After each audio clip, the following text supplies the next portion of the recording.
দলের লোকেরাই নানান রকম বিভ্রান্ত ছড়াচ্ছে, কথা ঠিক কিনা?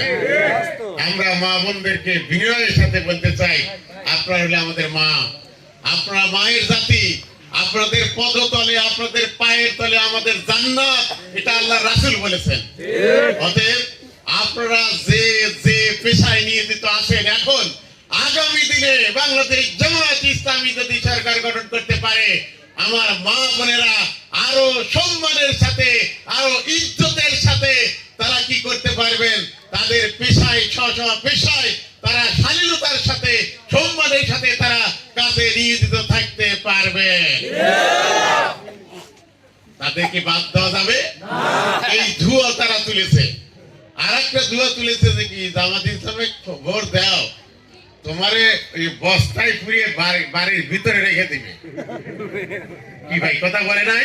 এগুলো তো আমার এখানে আসে ভাই। তো ভাই, আমারও তো যে আমি সাহেবের স্ত্রী আছে না নাই? আমারও তো আছে, আছে না নাই? আছে। তা আমরা কি আমাদের স্ত্রীকারে কি ওই বস্তায় ভরে বাড়িতে রাখছি নাকি?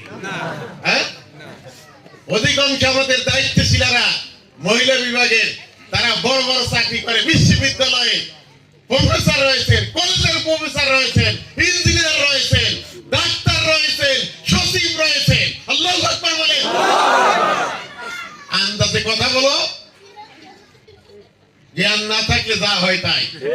কথা ঠিক আছে নাকি? জ্ঞান কাণ্ডহীন কথা বক্তব্য দিবেন না। আপনারা রাজনীতি করেন, আমরা রাজনীতি করি, কথা ঠিক কিনা? আপনারা রাজনীতির ভাষায় কথা বলুন, আপনাদেরকে সেলুট দেব ইনশাআল্লাহ। কিন্তু আপনি চোখ রাঙাবেন, চোখ রাঙিয়ে কথা বলবেন। আপনাদের চোখ রাঙানিতে বাংলাদেশ জামায়াত ইসলামীর একজন কর্মীও ভয় করে না।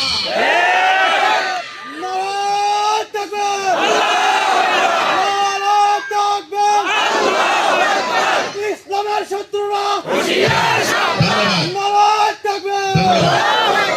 এরপরে আমাদের সম্মানিত এবং সম্মানিতা আমাদের সনাতন ধর্মের ভাই বোনদের কাছে তারা